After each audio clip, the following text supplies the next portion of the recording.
of the Russian Federation. Уважаемая госпожа председатель.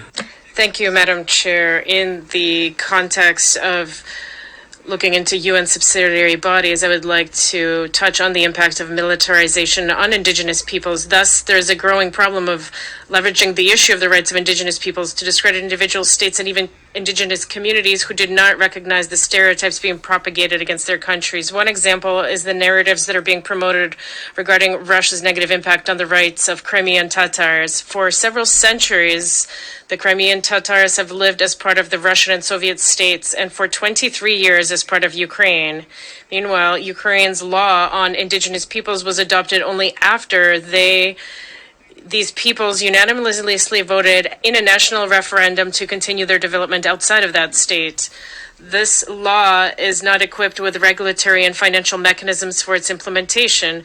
On the territory of Ukraine, there are other peoples falling under the broader definition of indigenous but not recognized as such, because this would require ensuring the practical implementation of this law, which is not the intention of the authorities of Ukraine. Thus, Ukraine is carrying out a policy of non-recognition regarding certain peoples and instrumentalizing the issue of the rights of others, recognizing them as indigenous only after the fact in order to destabilize the social situation on their lands, pitting them against each other and dividing them.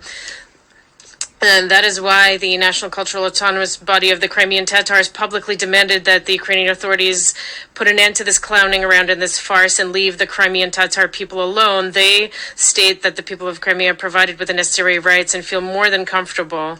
Those who really wish to learn the views of the wider Crimean Tatar community, including their view of the people who are trying to speak here on their behalf, may refer to the statement published as document A/77-182. At the same time, the Russian communities of Crimean Tatars, who make up the absolute majority of these people, are denied access to the permanent forum as they face sanctions and visa issues. This calls into question the impartiality of the assessments regarding their issues in their absence.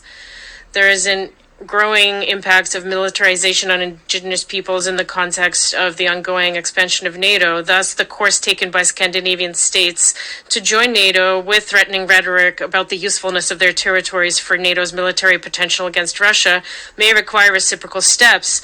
Meanwhile, the Arctic is part of the lands of indigenous peoples, and the blocking of humanitarian cooperation by Western countries through the Arctic Council and the Barents Euro-Arctic Council was carried out without any consultation with the indigenous peoples that have status as permanent participants there. As a result, pressure from states to keep national indigenous communities silent about these widening dividing lines has undermined cross-border cooperation amongst kindred indigenous peoples.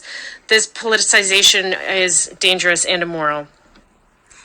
Je remercie les... I thank